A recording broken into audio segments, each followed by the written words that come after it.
this battle. It fares like to this morning's war, when growing cloud contends with dying light. What time? The shepherd blowing of his nails could neither call it perfect day nor night. Now sways it this way, like a mighty sea, forced by the tide to combat with the wind, and now sways it that way, like the self-same sea, forced to retire by fury of the wind. Sometime the flood prevails, and then the wind. Now one the better, then another best, both tugging to be victors. Breast to breast, yet neither conqueror nor conquered. So is the equal of this fell war. Here on this molehill will I sit me down, to whom God will. There be the victory.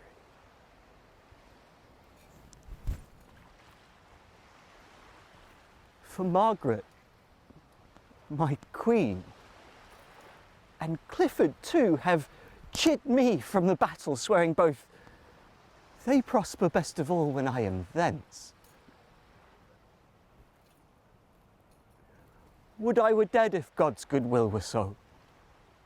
For what is in this world but grief and woe? Oh God, methinks it were a happy life to be no better than our homely swain, to sit upon a hill as I do now, to carve out dials quaintly, point by point, thereby to see the minutes, how they run. How many make the hour full complete? How many hours bring about the day? How many days will finish up the year? How many years a mortal man may live? When this is known, then to divide the times, so many hours must I tend my flock. So many hours must I take my rest. So many hours must I contemplate. So many hours must I sport myself. So many days my ears have been with young. So many weeks and the poor fool shall eat.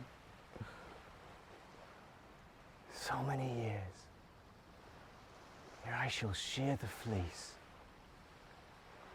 So minutes, hours, days, months and years passed over to the end they were created would bring white hairs and to a quiet grave.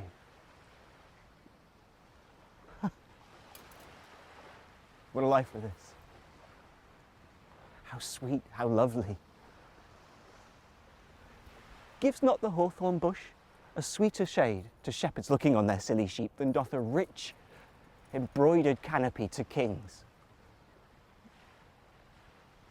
who fear their subjects' treachery? Oh yes, it doth, 1,000-fold it doth.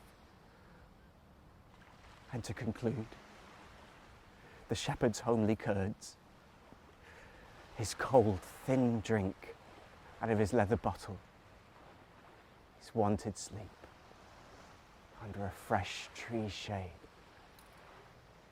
all which secure, and sweetly he enjoys,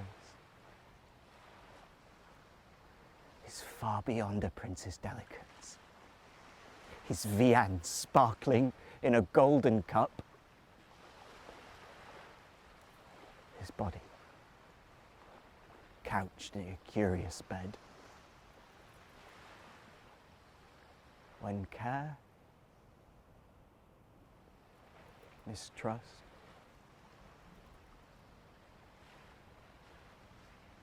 and treason waits on him,